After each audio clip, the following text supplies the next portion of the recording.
भारत माता की, भारत माता की। हिंदवी स्वराज्याचे सरसंस्थापक छत्रपती शिवरायांना मानाचा मुजरा करतो।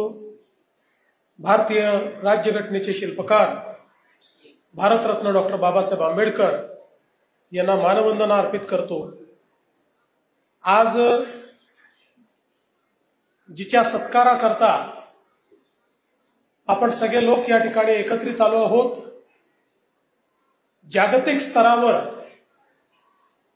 जिने भारताची मान बुद्धिबळाच्या माध्यमातून उंच केली, अशी आपल्या भारताची, आपल्या महाराष्ट्राची आणि आपल्या नागपूरची लाडकी ग्रँडमास्टर कुमारी दिव्या देशमुख आजच्या या सत्कार समारोहामध्ये मंचावर उपस्थित असलेले माझे मंत्रिमंडळातील सहकारी माणिकरावजी कोकाटे, आशिषजी जयस्वाल, चेस असोसिएशनचे आपले परिणयजी फुके, मंचावर उपस्थित कृष्णाजी खोपडे, प्रवीणजी दटके, संदीपजी जोशी, अभिजितजी वंजारी, अनिलजी डिगीकर, श्रीमती शीतल तेली उगले, श्री अभिजित कुंटे, त्याचप्रमाणे श्री रवींद्र सिंघल, श्री विपिन इटनकर, डॉक्टर अभिजित चौधरी, श्री विनायक महामुनी, गिरीशजी व्यास, विकासजी कुंभारे, मंचावरील सर्व मान्यवर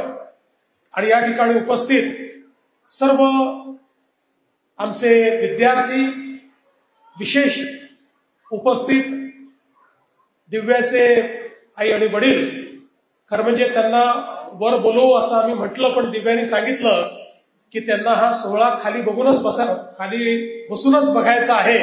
त्यामुळे या ठिकाणी सगळ्या प्रेक्षकांमध्ये उपस्थित असलेले डॉक्टर देशमुख आणि मिसेस देशमुख आणि उपस्थित सर्व भगिनी आणि बंधूंनो, आज खरोखर आपल्या सगळ्यांकरता हा अत्यंत आनंदाचा सोहळा आहे की जागतिक बुद्धिबळ स्पर्धेमध्ये या ठिकाणी दिव्या देशमुख हिनं भारताची मान उंचावली आहे, भारताचा सन्मान वाढवलेला आहे।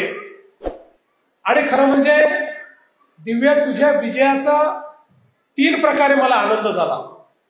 पहिला आनंद हा झाला की भारताची कन्या, आणि आपल्याला माहिती आहे की महिला बुद्धिबळपटूंमध्ये चीनचं वर्चस्व होतं, पण ते चीनचं वर्चस्व मोडत दोन्ही भारतीय कन्या या फायनलमध्ये त्या ठिकाणी पोहोचल्या, दिव्या देशमुख आणि कोनेरू हम्पी।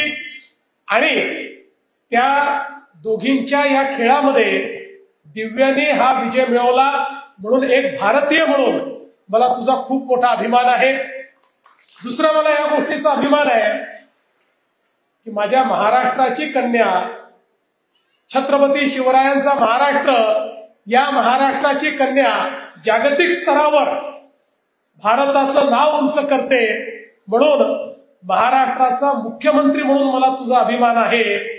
आणि अर्थातच एक नागपूरकर म्हणून मला या गोष्टीचा अभिमान आहे की माझ्या नागपूरची दिव्या देशमुख हिने संपूर्ण जगामध्ये हा खिताब मिळवला, आणि तोही वयाच्या केवळ 19व्या वर्षी भारताची अशा प्रकारची पहिली विजेती महिलांमधली ही ती झालेली आहे।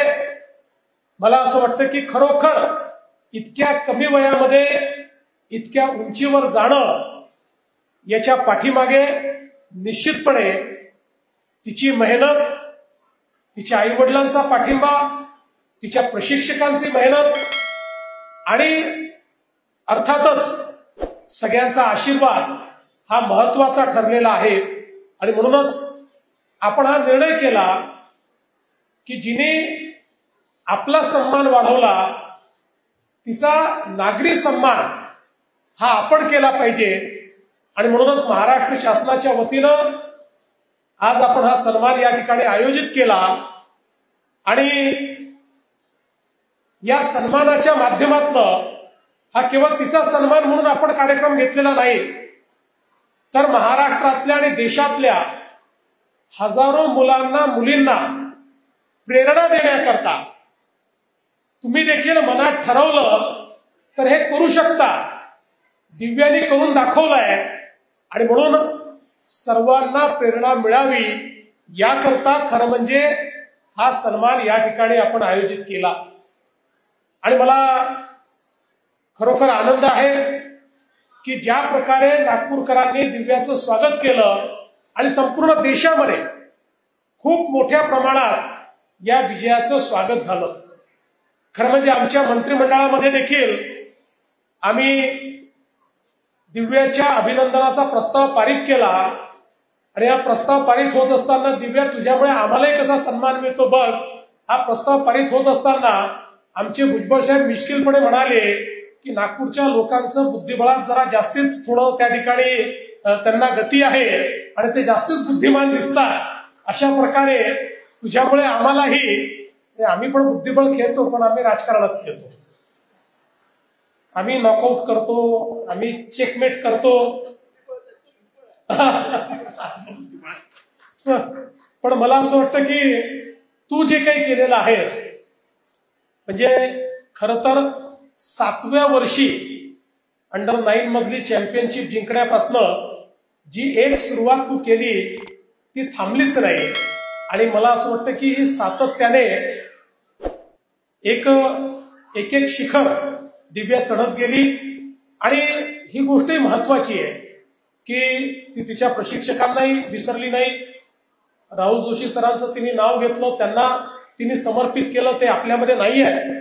पण शेवटी एखादा खेळाडू ज्यावेळेस तयार होतो त्यावेळेस त्या खेळाडूच्या तयार होण्यामध्ये प्रशिक्षकांचाही वाटा मोठा असतो. आज तिला परदेशी प्रशिक्षक देखील त्या ठिकाणी प्रशिक्षण देतात.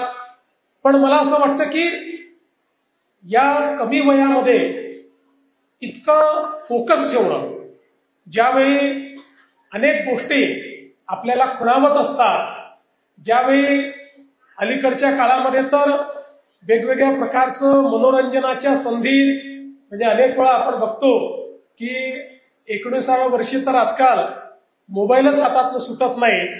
अशा या सगळ्या जगामध्ये मात्र तू आपला फोकस कुठे ढळू दिला नाही, हे अत्यंत महत्वाचं आहे.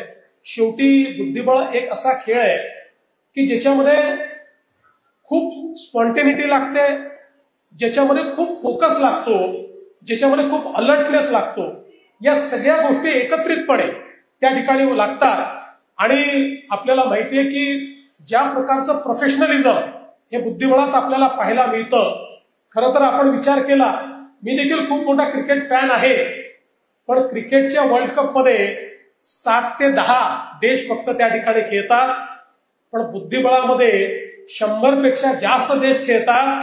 आणि आता त्या देशांमधनं चॅम्पियन म्हणून आलेली दिव्या, हिचं काम हे खरोखर मला असं वाटतं अतिशय मोठं आहे. कारण 100 देशातल्या या सगळ्या खेळाडूंमध्ये अशा प्रकारे प्रावीण्य मिळवणं ही खूप मोठी गोष्ट आहे. मला या गोष्टीचा आनंद आहे की महाराष्ट्र सरकारने सातत्याने क्रीडा क्षेत्राला प्राधान्य देण्याचा प्रयत्न केला आणि दिव्यांनी पण त्याचा उल्लेख केलेला आहे. आणि आता तर देशामध्ये आपले जे नॅशनल गेम्स आहेत, आपले जे खेलो इंडिया गेम्स आहेत, या प्रत्येक खेळ प्रकारामध्ये पहिल्या क्रमांकावर भारतामध्ये महाराष्ट्र असतो. सर्वात जास्त मेडल्स हे आता महाराष्ट्राला मिळतात. आणि आम्ही हा प्रयत्न करतो की आपल्या खेळाडूंना चांगले प्रशिक्षक कसे देता येतील. आज खरं म्हणजे खेळाडूंची एक खूप खेळण्याची इच्छा आहे, एस्पिरेशन्स मोठे आहेत, पण त्या एस्पिरेशन्स करता त्यांना तशा प्रकारचं प्रशिक्षण, न्यूट्रिशन अनेक खेळांमध्ये आज आपण पाहतोय की त्या ठिकाणी फिजिओथेरपी, न्यूट्रिशन, परदेशी प्रशिक्षक अशा अनेक गोष्टी दिल्याशिवाय वर्ल्ड लेवलवर आपले खेळाडू कॉम्पीट करू शकणार नाही.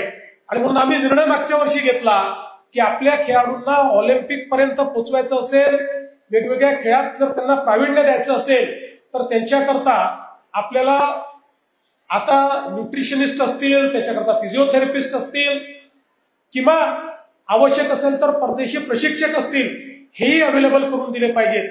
पूर्वी आम्ही ज्या खेळाडू आपले बाहेर जायचे त्या खेळाडूंसोबत त्यांच्या मॅनेजरला देखील जाण्याची परवानगी नव्हती किंवा त्यांच्यासोबत कोणी प्रशिक्षक जाण्याची परवानगी देखील नव्हती किंवा त्याचा खर्च देखील आपण द्यायचो नाही.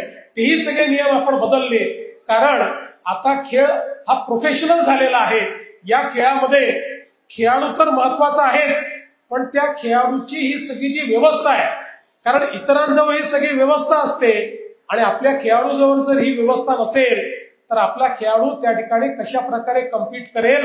आणि म्हणून या सगळ्या व्यवस्था आपण आता हळूहळू सुरू केलेल्या आहेत. आणि त्याचसोबत मोठ्या प्रमाणात आपल्या खेळाडूंना कॅश प्राइजेस द्यायचे, हाही आपण नियम केला. कारण हे कॅश प्राइजेस ते काही त्याची गुंतवणूक करत नाही, तर या सगळ्या क्रीडा प्रकारांमध्ये वेगवेगळ्या ठिकाणी मोठ्या प्रमाणात खर्च होतो, पैसे लागतात.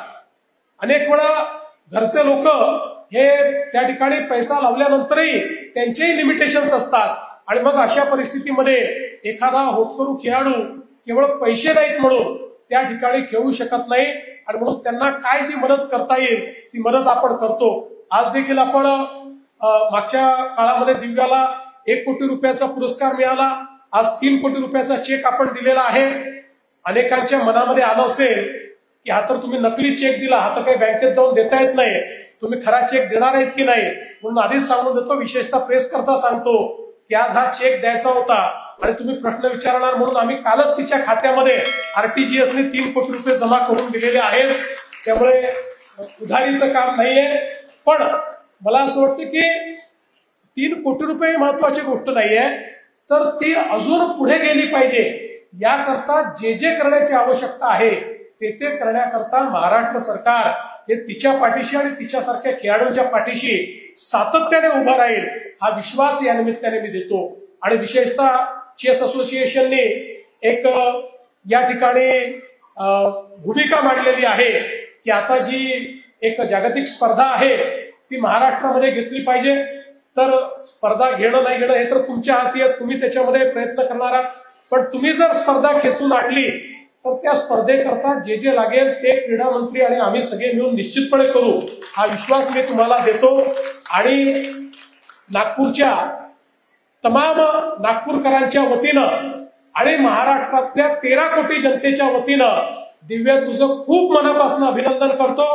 ईश्वराला मी प्रार्थना करतो की ईश्वराने अशाच प्रकारे तुला यश देत राहावं आणि आपल्या देशाचं नाव, आपल्या महाराष्ट्राचं नाव आणि आपल्या नागपूरचं नाव असंच तुझ्या हाताने सातत्याने मोठं होत राहावं, अशा प्रकारची ईश्वराला प्रार्थना करतो. आलेल्या सगळ्या विद्यार्थ्यांना दिव्याकडनं प्रेरणा घेऊन काही ना काही आपल्या जीवनामध्ये उत्तम करता येईल अशा प्रकारचा प्रयत्न आपण सर्वांनी करावा अशी विनंती करतो.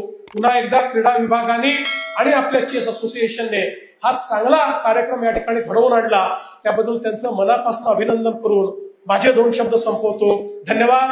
जय हिंद, जय महाराष्ट्र.